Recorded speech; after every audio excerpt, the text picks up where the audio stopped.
Salut, j'étais sur le forum de l'électro-bidouilleur là, et j'ai trouvé, je suis tombé sur un gars qui a donné une adresse de simulateur. Et en fait, c'est un simulateur en ligne, et je suis assez quand même bluffé. Alors je sais pas, peut-être qu'il marche pas correctement, enfin je sais pas, faudrait. Vous me donniez vous aussi votre avis, si vous tombez dessus là sur cette vidéo, donnez-moi votre avis, j'aimerais bien savoir ce que vous en pensez. Donc j'ai l'adresse là, faut la taper ici bien sûr. Bon là je fais un CTRL-C, CTRL-V, je la colle là, j'appuie sur entrée. Et voilà, on tombe sur... enfin c'est une applet Java je pense, je dis pas de conneries. Et bon bah là on a un circuit qui est en route. On peut le stopper, hop. En fait c'est juste un générateur de courant, une inductance, une bobine, un condensateur et une résistance de 10 ohms. Alors j'espère que l'image est pas trop mauvaise. Et en fait, voilà, on peut simuler le circuit.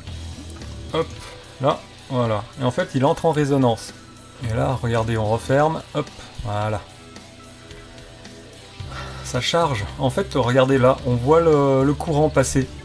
Alors ce qui est délirant, quoi, c'est un truc, enfin pour moi qui est délirant de voir le courant passer dans un conducteur. Je sais que c'est une simulation, ça doit avoir ses limites, c'est pas super juste. Il n'y a pas tous les composants, enfin je vais vous faire voir la suite, mais...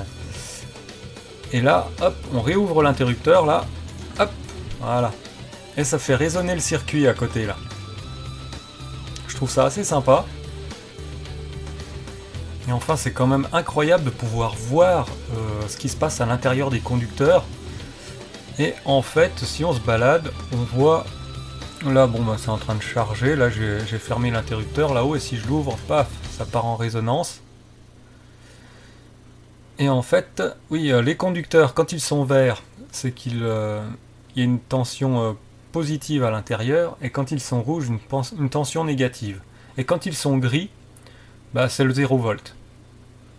Et c'est quand même délirant, quoi. Parce que bah, on voit tout ce qui se passe.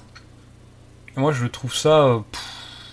pour quelqu'un qui débute en électronique, il verra tout ce qui se passe dans un circuit. Ouais, j'en reviens pas comme c'est explicite de voir l'électricité passer dans les conducteurs comme ça. Donc les petits points symbolisent l'intensité et les couleurs des fils, des conducteurs, symbolisent la tension. Et c'est génial. Je trouve ça magnifique. On voit tout ce qui se passe. Alors là, vous allez me dire, bah oui, c'est qu'un circuit, il y a des résistances et tout. Et bah en fait, ça va bien plus loin que ça. C'est que, bon, déjà, on peut faire un reset du circuit total. Hop. On peut stopper le temps. On peut remettre en route. On peut définir le temps de la simulation, enfin le temps, la rapidité de la simulation, et on peut définir la rapidité du courant, les petits points qui se déplacent dans les conducteurs. Et c'est vachement bien foutu, et ça va bien plus loin, donc je vous dis, si on va sur circuit là, hop, bon c'est une applet qui est en anglais, hein. Alors on a d'autres circuits qu'on peut simuler, il y en a pas mal. Peu de tout, il y a les basiques. Résistor, bah c'est sur la base d'une résistance, on va voir ce que c'est. Voilà. Qu'est-ce que je pourrais... Bah celui-là on peut le mettre en route, hein, voir ce qui se passe. Hop. Voilà. Ah bah là c'est juste pour montrer le fonctionnement des résistances. On en met plusieurs, en parallèle, en série. Et effectivement, on voit l'électricité passer dans les conducteurs. Hop, on peut appuyer là. Et si on se balade dessus, ici, on a tous les renseignements sur la résistance. On a un courant qui la traverse de 16 mA. On a la tension à ces bornes qui est de 1,63 V. C'est une résistance de 100 ohms. Bon, bah c'est marqué dessus, là. Et on a même la puissance dissipée. 26 mW. Bah, c'est génial, quoi. Alors vous allez me dire, ouais c'est bien, on peut faire, il y a plusieurs circuits, on va pouvoir voir comment marchent certains circuits Et là, il y en a pas mal, hein, il y en a beaucoup. Il y a avec des MOSFET, avec le 555, des circuits logiques. Hop, TTL, c'est quoi TTL, l'inverseur TTL. Ouais, ça c'est vraiment les circuits de base. Ah oui, ça c'est juste avec des PNP, des NPN. Et on voit tout ce qui se passe. Et en fait, en regardant bien, c'est vrai que c'est explicite au maximum, quoi. Je vois pas comment on peut être plus explicite. Alors même si le simulateur est pas tip top, c'est c'est génial. Peut-être qu'il y a certains bugs. Bon, j'ai pas tout regardé, je sais pas trop, mais si quelqu'un veut attaquer en électronique, bah il peut regarder, il peut simuler des circuits, baisser la vitesse si ça va pas assez vite, tracer des courbes. C'est formidable, quoi. Vous allez me dire, bah ouais, bah c'est bien, alors voilà, il y a pas mal de circuits. Enfin, il y en a plein, hein. Mais bon, ça reste de l'anglais, bon, c'est de l'anglais technique, vous allez y arriver, si j'y arrive, vous y arriverez, hein, je pense, il n'y a pas de souci. On peut... Mais on peut faire pire que ça, c'est que, hop, si on va dans circuit, on prend black circuit, c'est-à-dire un circuit noir, hop, bah on n'a rien. Et à partir de là, on met draw, ça veut dire dessiner, et on a nos composants là. Bon, on n'a pas tous les composants du marché, loin de là, mais on a des composants de base avec lesquels on peut faire des circuits nous-mêmes et lancer la simulation. Ah oui, un truc qu'il faut que je vous dise, c'est que là, on est sur la page, on arrive. Si on regarde en bas de la page, hop, on a full screen version. On peut mettre l'applet en full screen. Alors je sais pas s'il y a une version téléchargeable de ce truc où il faut aller forcément en ligne. Voilà, bon là, ça a mis le plein écran, ça a réinitialisé le premier circuit simulé. Et voyez, si je vais dessus, hop, là j'ai la résistance de 10 ohms. Si je vais sur la poignée là, aux extrémités, vous voyez que d'ailleurs ça change de couleur hein, quand je vais dessus. Ok. Et ben, si je prends la poignée, hop, je peux la déconnecter. Bon là j'ai pris l'interrupteur, hop, là je vais sur la poignée, je la déconnecte. Si je prends au milieu là du composant, hop, je peux le balader. Bon bien sûr il faut le raccorder, il faut que les poignées correspondent, là les points de jonction correspondent. Là on a un circuit qui est fermé. Là il marche, hein, si je ferme l'interrupteur, ça fonctionne. Là je peux aller voir là, ça c'est un générateur, hein, c'est le symbole de la pile. Et ben là, dans le coin, j'ai voltage source, c'est bien générateur. J'ai l'intensité qui est soutirée, 50 mA. J'ai le voltage, 5 volts. J'ai le... C'est quoi résistance? Pourquoi résistance? Ah, peut-être qu'on peut lui mettre une résistance interne, peut-être. Bon, sachant que si on double-clique sur le composant, hop, on peut lui changer le voltage, la forme de l'onde, bah là moi c'est du DC, c'est-à-dire bah, c'est plat quoi, hein, c'est juste du 5 volts plat, mais on peut lui dire de faire du courant alternatif, des triangles, des vagues, des pulsations même, enfin comme si on avait un, comment ça s'appelle, un générateur de laboratoire quoi. Alors hop, on appuie sur cancel pour revenir, et bah c'est du bonheur quoi. Regardez, hop, là je vais raccorder ma résistance. Je coupe et il va repartir, le circuit va repartir en résonance. Hop, et voilà. J'ai coupé, le circuit consomme pas ou très peu en fait. Là, c'est parti en résonance. Il résonne tout seul et il va s'arrêter tout doucement pour une seule raison, c'est que les composants l'énergie qu'il y a dans le circuit là, qui a été emmagasiné, s'en va en chaleur. Et au bout d'un moment, il n'y aura plus d'énergie, il y aura plus de... On voit d'ailleurs les graphiques se calmer là. Et là, d'ailleurs, si on va sur la résistance, on voit que ce graphique là change de couleur. C'est le graphique de la résistance. Et on peut tout voir en fait. On a l'intensité et le voltage, comme voilà, mieux qu'un oscilloscope presque, parce qu'on a l'intensité et le voltage en même temps. Alors si on clique dessus sur les graphiques, on a on peut changer plein de choses. Bon, j'ai pas tout regardé, hein. Et puis c'est en anglais, alors il va falloir y aller doucement. Mais je pense que même voilà, pour simuler des circuits, si on a une idée, ben on peut faire avec ça. Et même pour apprendre l'électronique, c'est super sympa quoi. J'aurais eu ça quelques années en arrière, j'aurais été fou, et je le suis encore d'ailleurs, je suis fou de voir ça.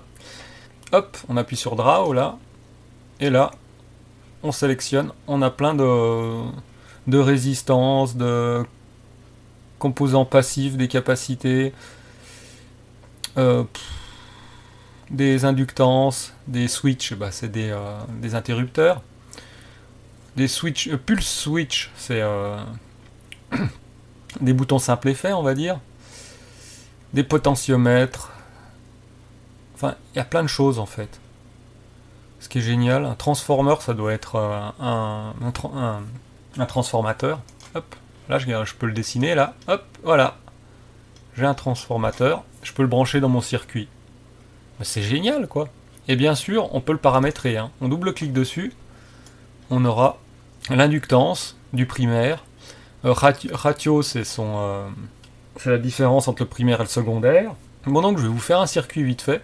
Alors voilà, j'ai déjà fait j'ai déjà fait la source de courant alternatif en 40 Hz, ça je peux y modifier. Je double-clique dessus, je mets 50 Hz, comme en France, hein. Ok, voilà, maintenant j'ai ma source de courant 50 Hz. Ah oui, puis il faut que je mette le voltage. Voltage. Ah bah voltage, max voltage. 400 volts. Alors déjà pour les supprimer, il faut appuyer sur la flèche là qui va vers la gauche, comme si quand on tape quelque chose, on a une lettre qui nous plaît pas, on veut la supprimer. C'est pas le bouton supprimer, hein, c'est l'autre, et justement je sais plus comment il s'appelle. Mais on appuie, on sélectionne juste en passant le curseur dessus, et on appuie sur cette fameuse touche, la flèche qui va vers la gauche, hop, et voilà, on enlève. Maintenant, alors là, j'ai le curseur pour faire des transformateurs.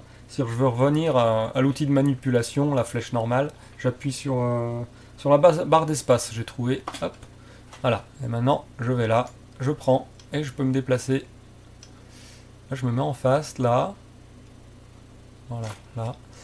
Et maintenant, hop, si je prends la poignée, je peux modifier ça aussi. Oh, zut. Voilà. Et là, maintenant, hop, voilà, connecté. Là, on rajoute une diode, enfin 4 diodes, on fait un pont redresseur. Alors là, c'est tout pourri ce que j'ai fait, mais c'est pas grave, on va faire mieux. Alors il faut s'habituer un peu hein, quand même aux manipulations. Alors si on veut rajouter des conducteurs, c'est W, hop, ou alors on va dans Draw et on met Weir. Weir, ça doit vouloir dire fil, je sais pas. Bon. Donc on va là, et hop, on relie, on fait des conducteurs, c'est génial. Alors là, on aurait le plus, paf, voilà, et là, on aurait le moins.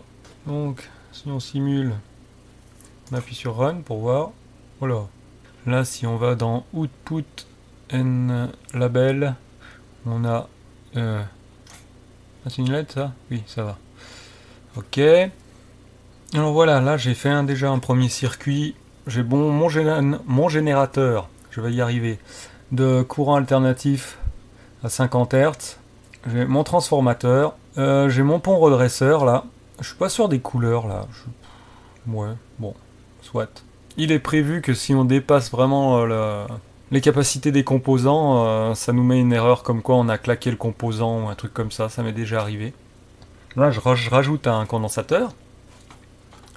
Alors condensateur, je peux appuyer directement sur C pour l'avoir. Hop, là, et c'est magique.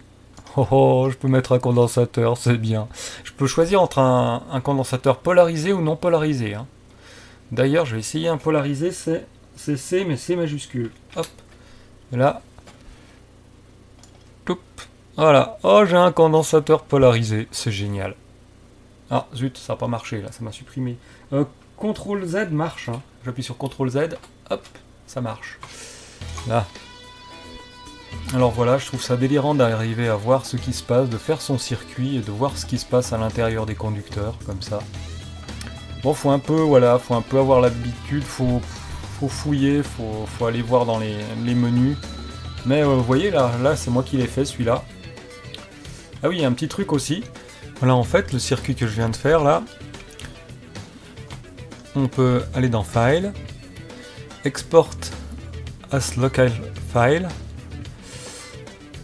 et là, hop, si on appuie là, en fait, exporter le schéma là en local sur un fichier local. Hop, voilà, on clique sur le lien là.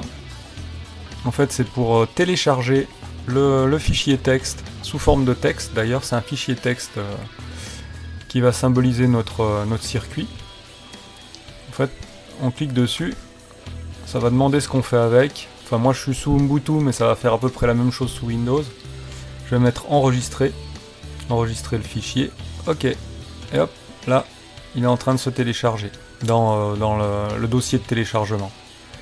Et à partir de là, quand je reviendrai sur le site, je mettrai, hop, on va quitter ça, importer d'un fichier local, import from local file, excusez-moi pour mon anglais, déplorable. Et là, je pourrais aller chercher mon fichier là où je suis allé le mettre. Bon, là, c'est dans les fichiers de téléchargement, je dois l'avoir. Oui, bon, je l'ai 2 fois parce que je l'ai fait 2 fois en fait. Mais c'est génial, comme ça, si on a fait un circuit, on peut aller le chercher et ça le recharge sur la page. C'est génial. Je mettrai le lien dans la description hein, pour que celui qui veut aille voir. Et puis voilà, je vous dis à la prochaine. Salut!